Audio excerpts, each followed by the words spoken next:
తెలంగాణ అసెంబ్లీకి ఇటీవల జరిగిన ఎన్నికల్లో నందమూరి వారి అమ్మాయిగా బరిలోకి దిగిన నందమూరి సుహాస్ని ఓటమి పాలైన విషయం తెలిసిందే. అయితే దివంగత ముఖ్యమంత్రి టీడీపీ వ్యవస్థాపకుడు నందమూరి ఎన్టీఆర్ నుంచి మొదలుకొని సుహాస్ని వరకు గమనిస్తే ఆ ఫ్యామిలీకి మొత్తంగా ఇది 4వ ఓటమి.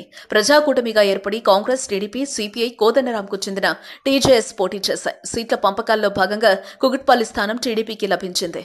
ఇటీవల రోడ్డు ప్రమాదానికి గురై చనిపోయిన టీడీపీ నేత నటుడు నందమూరి హరికృష్ణ కూతురు సుహాస్ని కుకట్పల్లి నుంచి బరిలో నిలిపారు పార్టీ అధ్యక్షుడు AP CM Chandrababu Naidu. TRS అభ్యర్థి మాధవరం కృష్ణారావు 41,000 ఓట్ల మెజార్టీతో సుహాస్నిపై విజయం సాధించారు. నందమూరి ఫ్యామిలీకి ఇది 4వ ఓటమి కాగా తొలి ఓటమి ఎన్టీ రామారావుదే. 1989 అసెంబ్లీ ఎన్నికల్లో అనంతపురం జిల్లా హిందూపురం, మహబూబ్నగర్ జిల్లాలోని కల్వకుర్తి నుంచి ఎన్టీఆర్ పోటీ చేశారు. హిందూపురంలో నగ్గిన ఎన్టీఆర్ అనూహ్యంగా తెలంగాణలోని కల్వకుర్తిలో ఓటమి పాలయ్యారు. ఆ ఎన్నికల్లో టీడీపీ సైతం అధికారాన్ని సైతం కోల్పోయింది.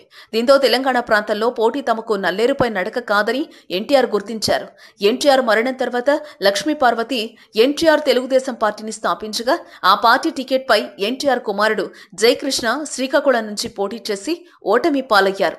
టీడీపీ నుంచి బయటకొచ్చి హరికృష్ణ 1999లో అన్న తెలుగుదేశం పార్టీని స్థాపించారు.